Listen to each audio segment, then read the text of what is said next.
Yeah, so guys, I saw this post on Facebook where Gift Sonny posted. See the post. Said, please, I need clarity. I got this small setup for my mom with a three pieces of 250-watt panels, but they are saying the panel is not enough to charge it full.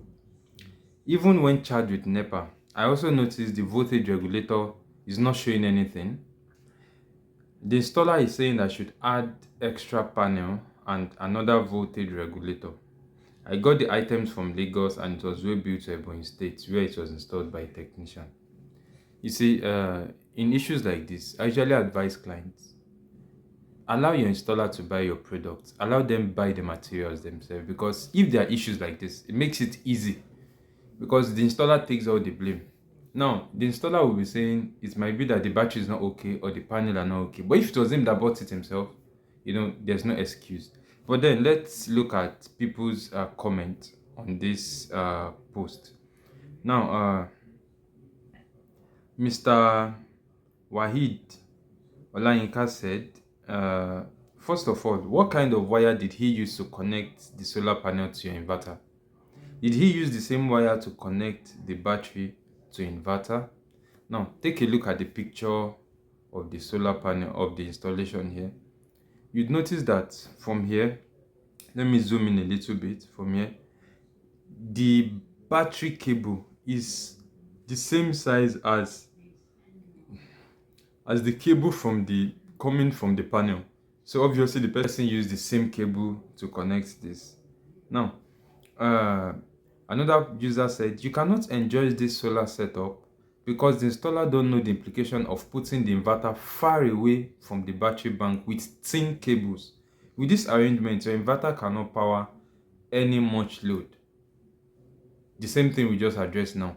The distance of your battery to the inverter should not be much. And if it will be much, you have to use thicker cable so that it can carry more amps from the charging. Now, another person said, if that is the case, he has killed the battery with the wrong gauge wire. And before you start using it at night, do you use to check the voltage while it is showing? I think the user did not respond to this. And then lastly, someone said it is the settings, though he didn't set it well.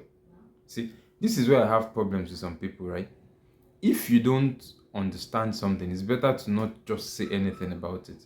No matter the kind of settings you want to do on your inverter, it will not stop it from charging your battery or lasting long for what you need it for. Do you understand? So, and this inverter, to be precise, the Luxon inverter, I've used it multiple times and I didn't need to do any settings. As long as you follow the correct parameters. And then most installers, they forget that this is a high voltage inverter. It's possible that the installer connected all these panels in parallel and you expect it to perform. It will never perform. It will never. And also, the user said the AVS was not displaying or something like that. If the AVS is not displaying, definitely it's not charging. So you cannot get anything out of grid to charge your battery. So first of all, the solutions to this are three things.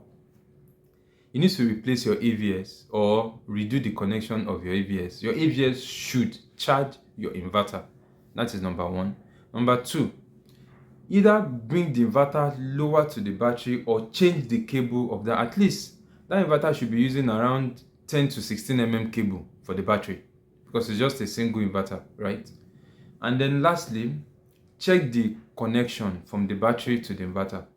If the connection was parallel before, change it to series. If it is series, check the kind of cable that was used. I'm not sure that is 6 mm or not, but then I can only assume. If it is 6 mm, it is okay. Then check other parameters on your inverter to confirm. Thank you.